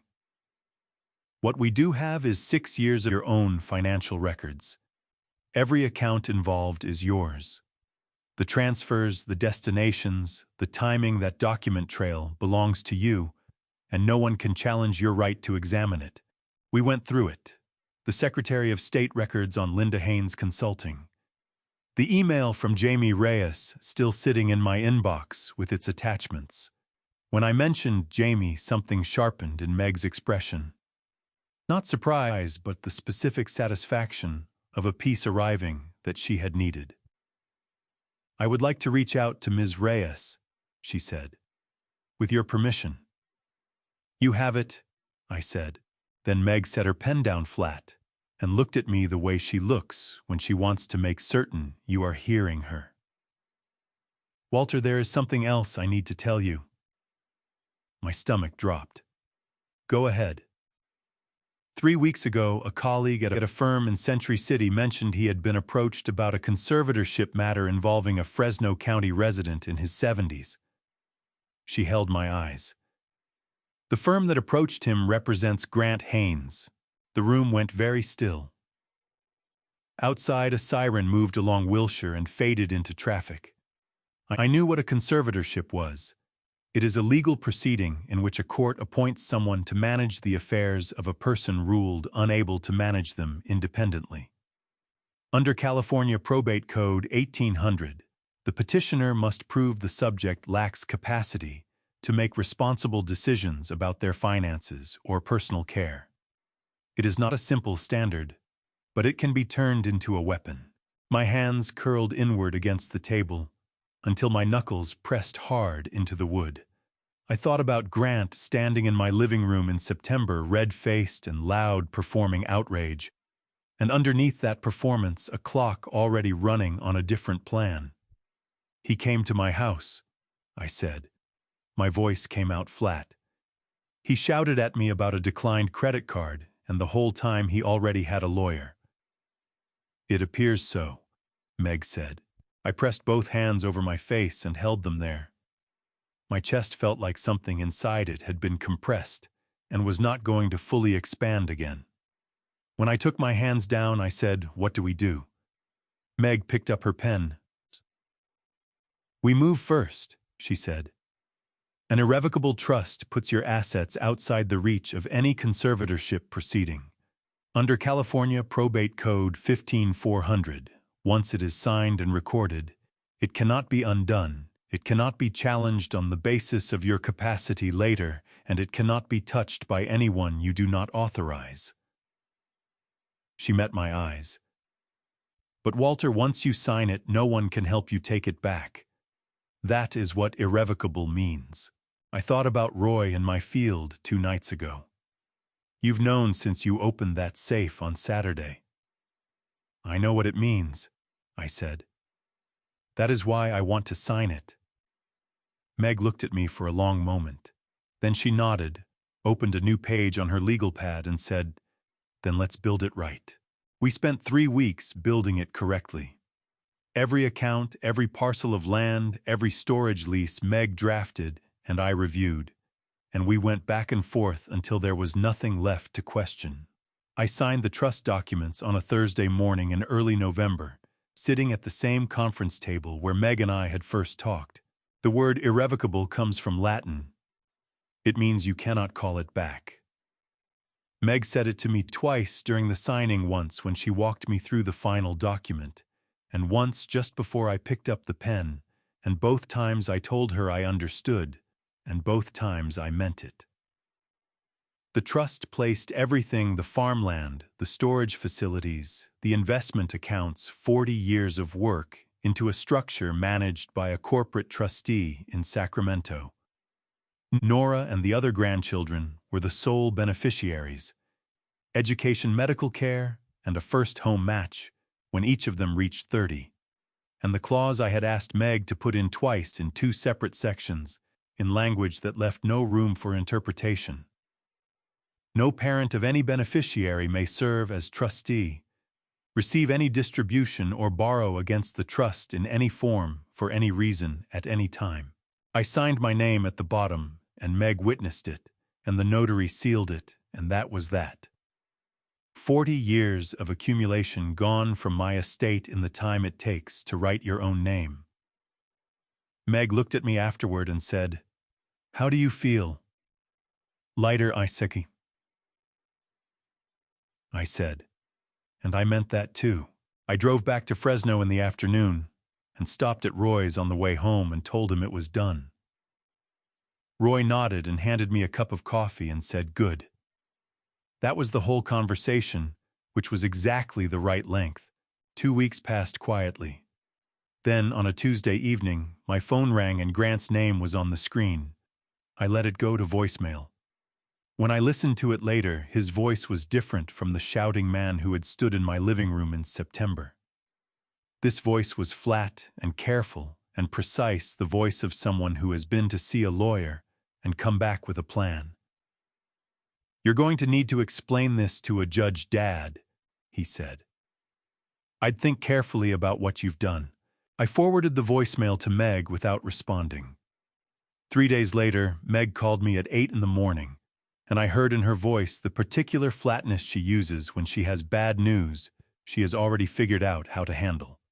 "Walter," she said, "I received a courtesy notice from Grant's attorneys yesterday.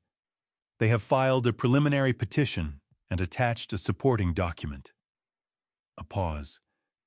"The document is a psychiatric evaluation of you dated the second Thursday of November, signed by a private clinical psychologist in Los Angeles."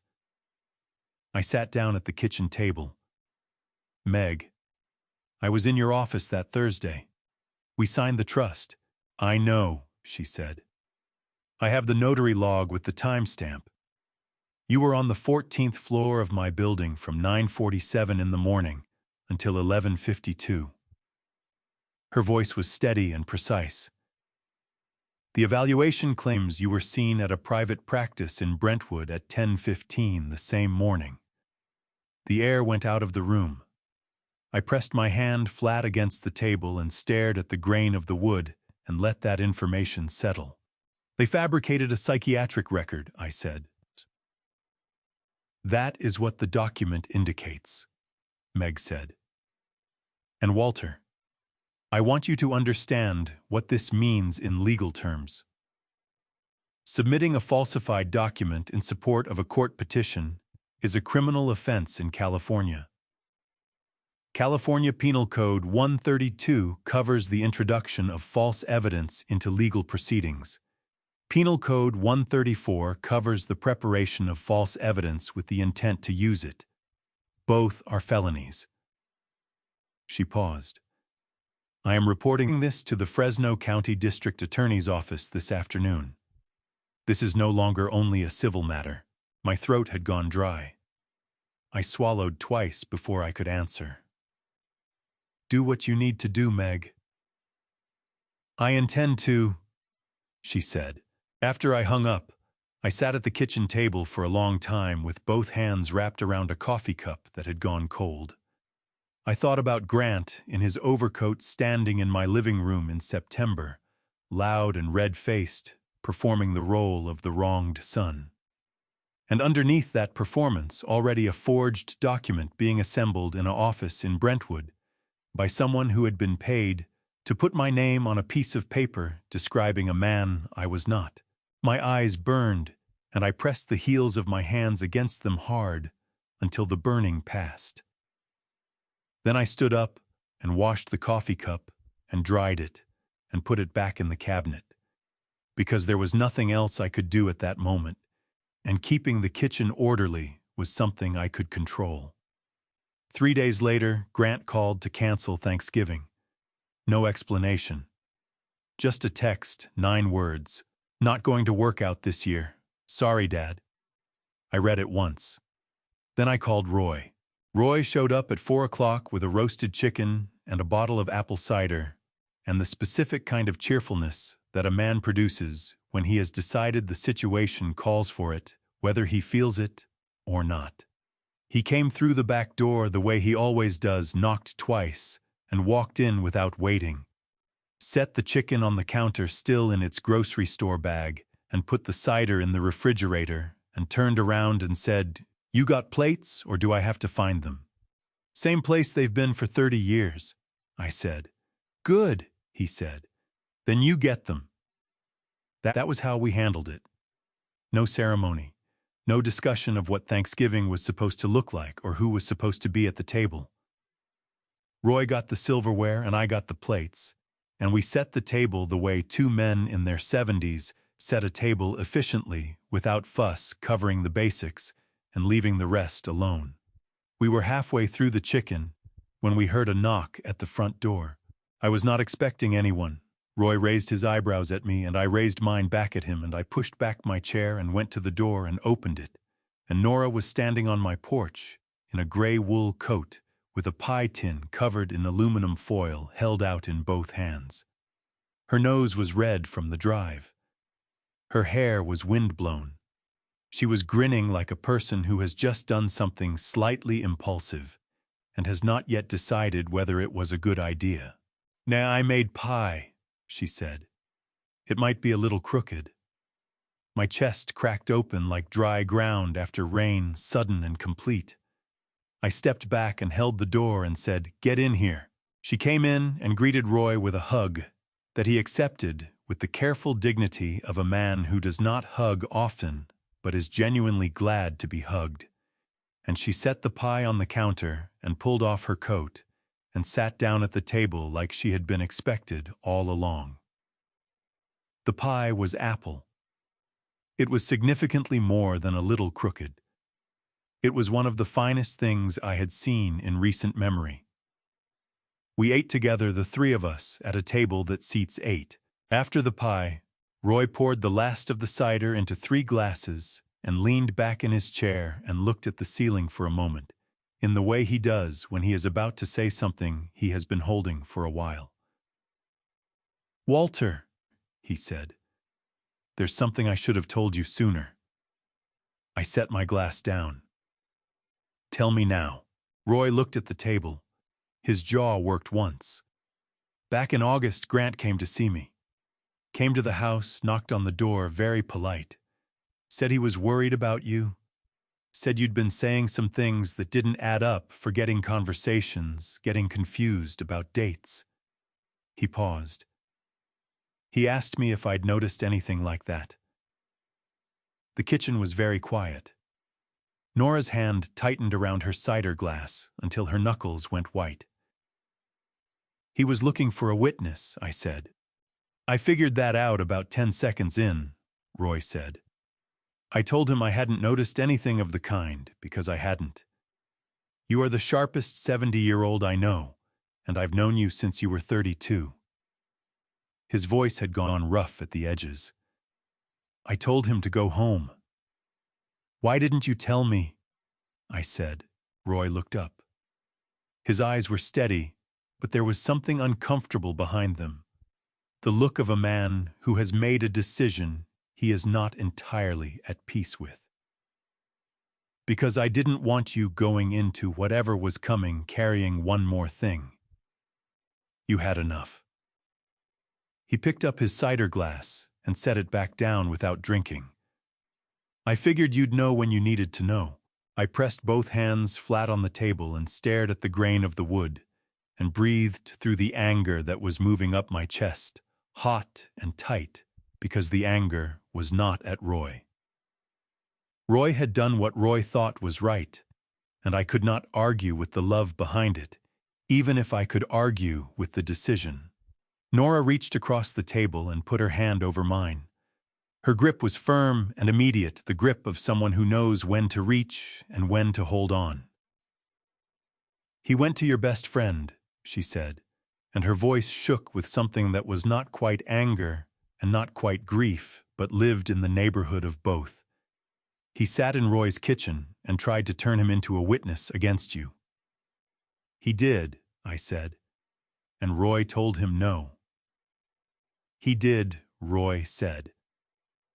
Nora tightened her grip on my hand. Her eyes were bright and wet, but she did not look away. Then we're okay, she said. We're still okay, Grandpa. I looked at my granddaughter's face across the Thanksgiving table, at Roy's steady presence to my left, at the crooked apple pie on the counter and the picked-over chicken and the 3 glasses of cider, and I thought about all the Thanksgivings I had hosted in this house, when the table was full and loud and expensive, and I had been lonelier than I was right now. Yeah, I said, and my voice came out rougher than I intended. We are.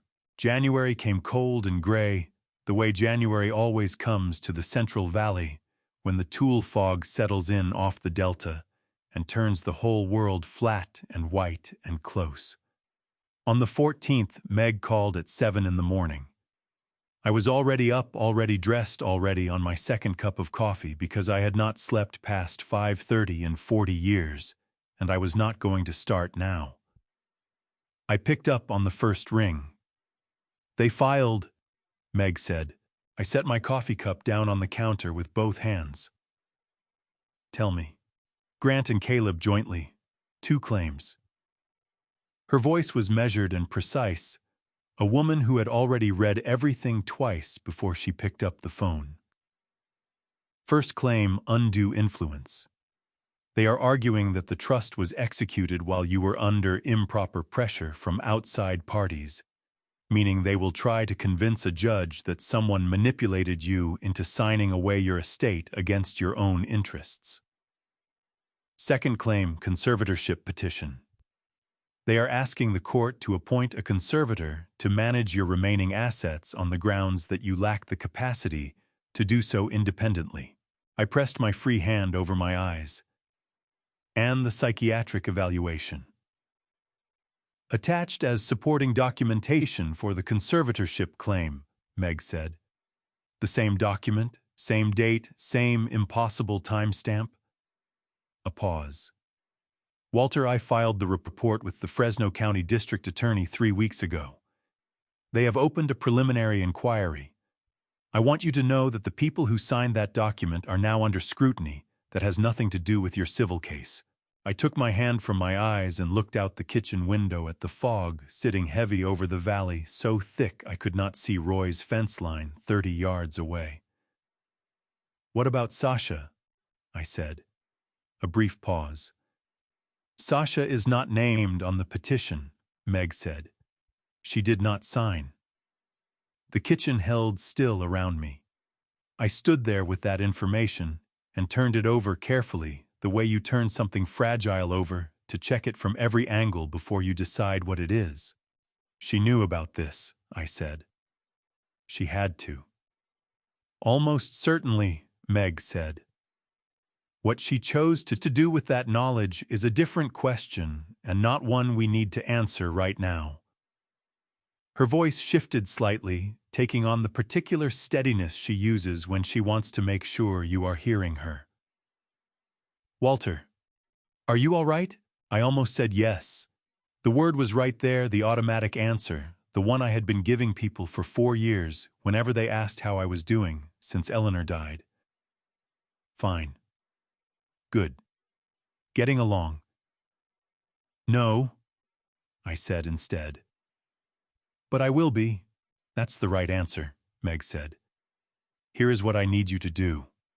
Nothing. Do not call Grant. Do not call Caleb. Do not respond to anything their attorneys send you directly. Everything comes through me. She paused. The hearing is set for the 2nd Tuesday of February. 6 weeks. We have work to do, and we have time to do it. After I hung up, I stood in the kitchen for a long time. The fog outside had not moved. The valley was still and white and silent in the way it gets when the fog is thick enough to swallow sound before it travels 10 feet. I picked up the phone again and called Nora. She answered on the 3rd ring, her voice still rough with sleep, and when I told her what Meg had said, she was quiet for just a moment, and then she said, "Grandpa, did you expect anything different?" "No," I said. I don't think I did. Then we already knew this was coming, she said. Which means we're already ready.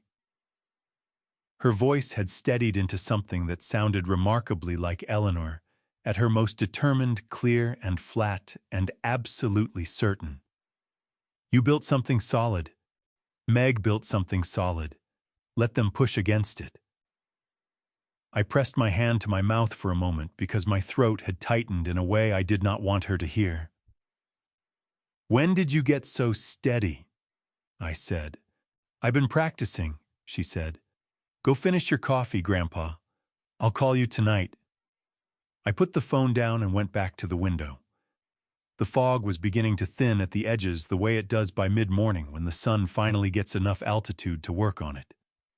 By noon, you could almost see the mountains. I thought about Eleanor's journal on the shelf.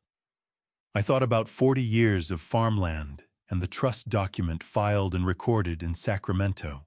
I thought about Meg Calloway on the 14th floor with her yellow legal pad and Jamie Reyes, who had picked up on the second ring and said yes before the question was finished, and Roy's boots on the other side of my fence. They could file whatever they wanted. What they could not do was reach what I had already put beyond their reach. I picked up my coffee and drank it, and waited for the fog to clear. Meg called Jamie Reyes on a Wednesday afternoon in late January. She told me afterward that Jamie picked up on the second ring and said yes before Meg had finished the sentence. I thought about that for a long time after she told me a 29-year-old woman who had been fired for refusing to sign her name to her own erasure, who had sent an email into what must have felt like a void and heard nothing back for 2 years, saying yes without hesitation to a question that was going to put her in a courtroom. That kind of courage does not come from nowhere. It comes from having already decided a long time ago that the alternative is worse. I met Jamie at Meg's office on the last Friday of January. She was smaller than I had expected from her email, which had carried a weight that made me picture someone older. She stood up when I came into the conference room and shook my hand and looked at me directly and said, "Mr. Haines, I'm glad you kept that email." My throat tightened. "I'm sorry I didn't answer it," I said. She shook her head once. "You answered it now," she said. "That's what matters." We sat down, and Meg walked us through the structure of what Jamie would present. The financial records' first 6 years of transfers from accounts where Walter Haines was the primary account holder. Under federal banking law and California financial regulations, a primary account holder has full and unrestricted access to all transaction histories associated with any authorized user on their accounts. Grant, Caleb, and Sasha had been authorized users. The records were Walter's to produce, to examine, and to introduce. No subpoena required. No privacy violation of any kind. Then Jamie's testimony.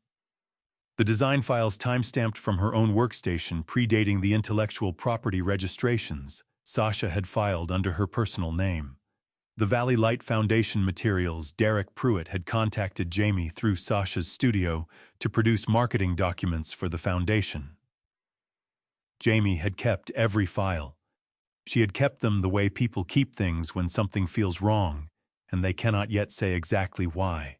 He used me to connect himself to Caleb. Jamie said, her voice even and precise. I don't think he realized I would put that together later. Or maybe he thought I wouldn't matter. She pressed her lips together for just a moment. I've been waiting 2 years to matter. I looked at this young woman across the conference table and felt something move through my chest that was equal parts grief and gratitude. Grief for what had been taken from her, gratitude that she was sitting in this room. You matter, I said. You have always mattered. Jamie nodded.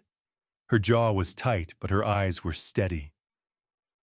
The night before the hearing, I sat alone at the kitchen table with Eleanor's journal open in front of me. I had read it so many times in the past 4 months that the pages had softened at the corners from handling. I turned to the last entry she had ever written, the one without a date, the one I had found on the night of my birthday, and returned to more times than I could count. "Walter will know when it's time," she had written. "He always does. He just needs to believe he does." I closed the journal and sat with my hand flat on the cover. Outside, the February night was cold and clear, the fog finally gone, the stars visible all the way to the horizon over the valley.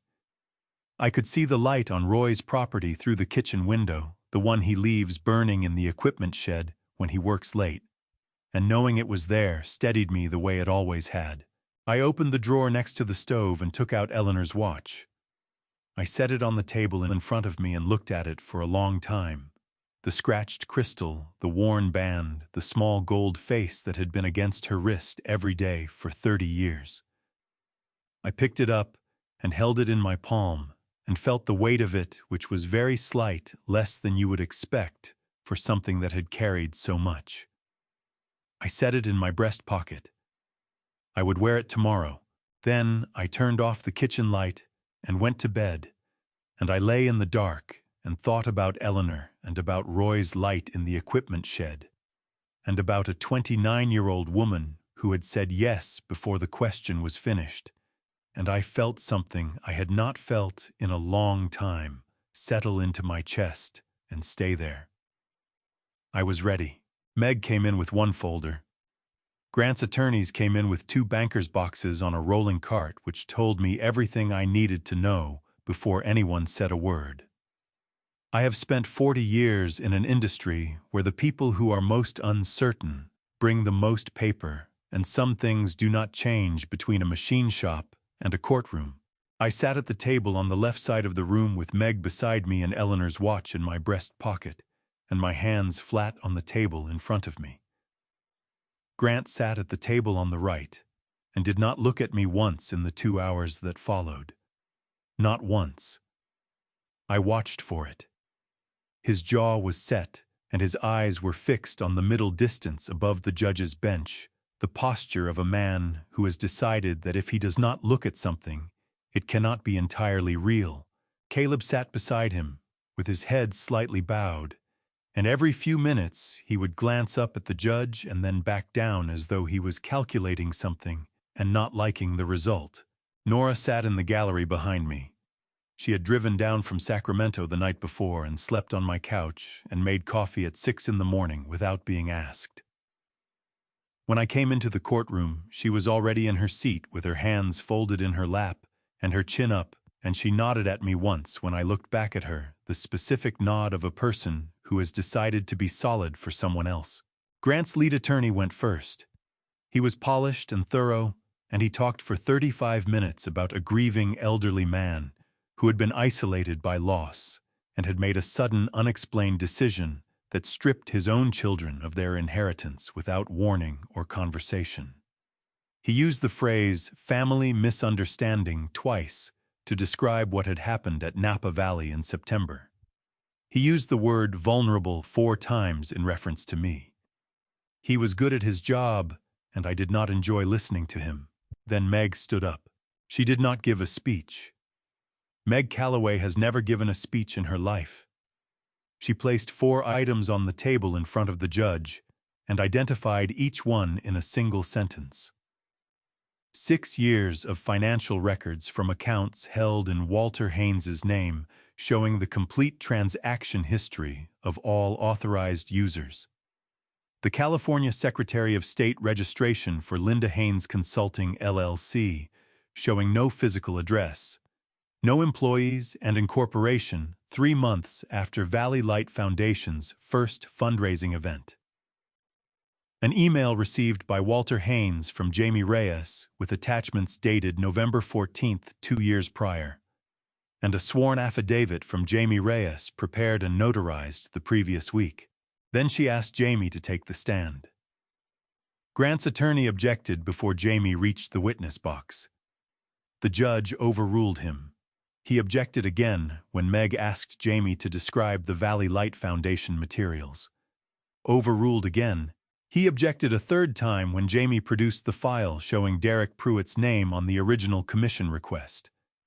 The judge looked at him over his glasses and said, "Counsel, I'm going to need you to have a different objection." He did not have one.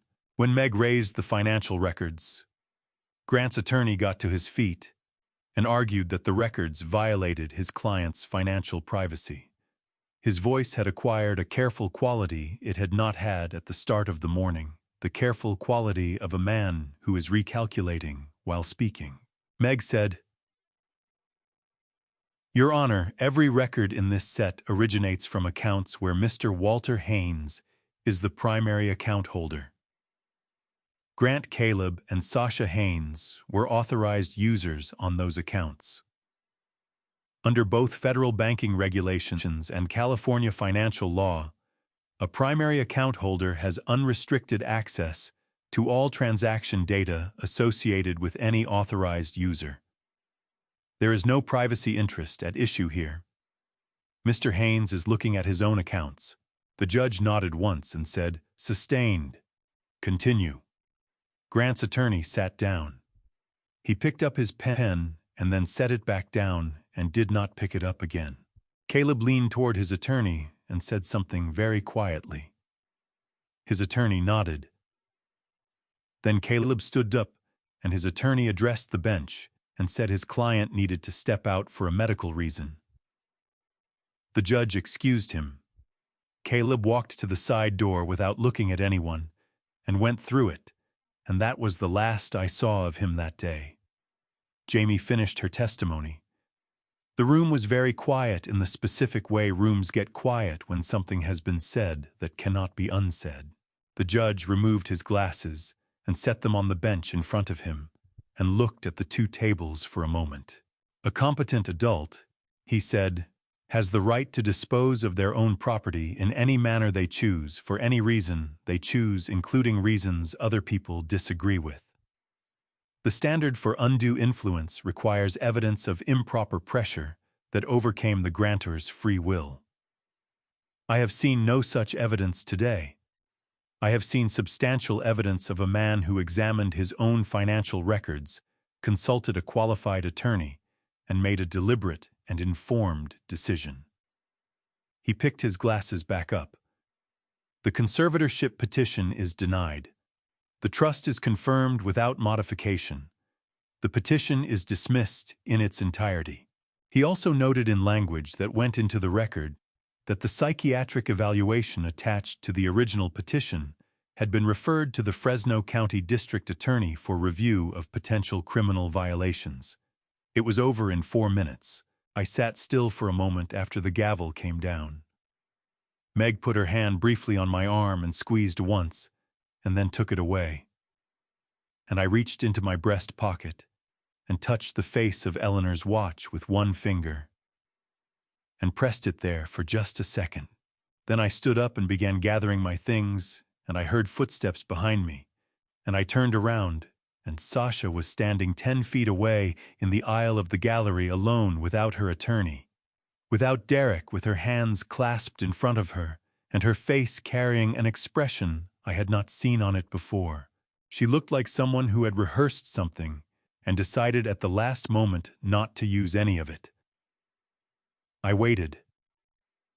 Sasha pressed her lips together, then opened them, and what came out was not what I expected. "Dad, I knew you knew about Jamie."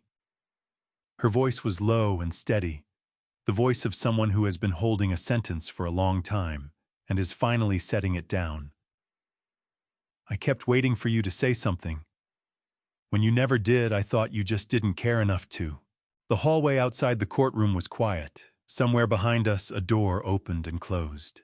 I looked at my daughter's face and understood in an instant what had happened. I had kept Jamie's email and said nothing because I was waiting for Sasha to come to me. Sasha had suspected I knew and said nothing because she thought my silence meant indifference. Two people waiting for the other to speak first, and the space between us filling up with everything we had not said, and Derek Pruitt standing in that space telling her what to do with it. "I should have said something," I said. "That's on me, Sasha. I waited when I should have spoken." Her chin dropped. Her shoulders shook once hard, and then she pulled them back up and pressed her hand to her mouth for a moment. When she took it away, her eyes were red, but her voice was even. "I didn't sign the petition," she said. "I know," I said. She nodded. "We did not embrace. We did not make promises. But we were standing in the same hallway having the same conversation for the first time, in longer than either of us wanted to count. And that was something neither of us was willing to walk away from too quickly. Meg found me 10 minutes later and told me she had received a call that morning. The California Attorney General's office had been investigating Derek Pruitt since December, a separate inquiry initiated by a former Valley Light Foundation employee who had filed a complaint independently. Meg had already forwarded the additional materials Nora had provided. Derek had not been in the courtroom today for reasons that had nothing to do with the hearing schedule. I stood with that for a moment. Then I looked at Nora, who was standing nearby. She pressed her lips together and gave one small nod, the kind that means I already know, and I nodded back, and that was enough between us. 2 weeks after the hearing, Meg told me that the Fresno County District Attorney had issued a formal inquiry notice to Caleb regarding Valley Light Foundation's disbursement records. He had retained his own attorney. Whatever came next for him was between him and that process. It was no longer mine to carry. 3 weeks later, Roy came to the house and handed me an envelope. Inside was a cashier's check, made out to Roy Decker from Grant Haines, dated November, with a handwritten note offering to purchase Roy's property at 30% above market value. Roy had never mentioned it. Not before the hearing, not after. "I didn't want you carrying one more thing going in," he said. I held the check for a moment, then set it on the table. "Roy," I said, "I don't know what I would have done without you." He picked up his coffee cup and said, "Yes, you do." And he was right. But it was good to hear anyway. Nora called the following week. She had been accepted to UC Davis Agricultural Engineering starting in the fall. When she called to tell me, her voice was shaking with the specific joy of someone who has earned something and knows it. "Grandpa," she said, "I want to learn what you built, the right way." My eyes burned, and I pressed my fingers hard against them and held on. "Then come learn it," I said. On a Thursday afternoon in late February, I sat at the kitchen table with Eleanor's journal open in front of me and a sheet of paper and a pen. I wrote for about 20 minutes. Not a letter to anyone. Not an explanation. Just the things I wanted to put somewhere outside of my own head about Eleanor, about 40 years on this land, about Roy and Nora, and the crooked Thanksgiving pie, and a 29-year-old woman who said yes before the question was finished. I folded the paper and slid it between the pages of the journal next to the last thing Eleanor had written. Then I put on my coat and walked out to the field. February in the San Joaquin Valley. The fog was gone. The sky was the particular hard blue it gets in late winter, when the air is cold and clear and the light has no softness left in it. The soil under my boots was beginning to warm the way it does every year. Around this time, the slow return that comes, whether you are ready for it or not. I stood in the middle of the field I had been working for 38 years, and I looked out at all of it. The flat rows running south, the storage buildings at the far end, the line of eucalyptus trees along the eastern edge, Roy's fence, and beyond it, Roy's light in the equipment shed already on in the late afternoon. Not a victory. Not a defeat. Just a field in February, and a man standing in it, and the ground warming under his feet. That was enough. For the first time in a long time, that was exactly enough. I am not going to pretend this story ends with everything fixed. It does not. But it ends with me standing on my own land, on my own terms, and that is more than I had on my 70th birthday. Here is what I want you to take from this. I gave for 6 years because I confused being needed with being loved. Do not be like me. Count the times, not the dollars.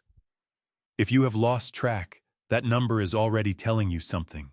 I believe God does not ask us to empty ourselves until nothing remains worth protecting.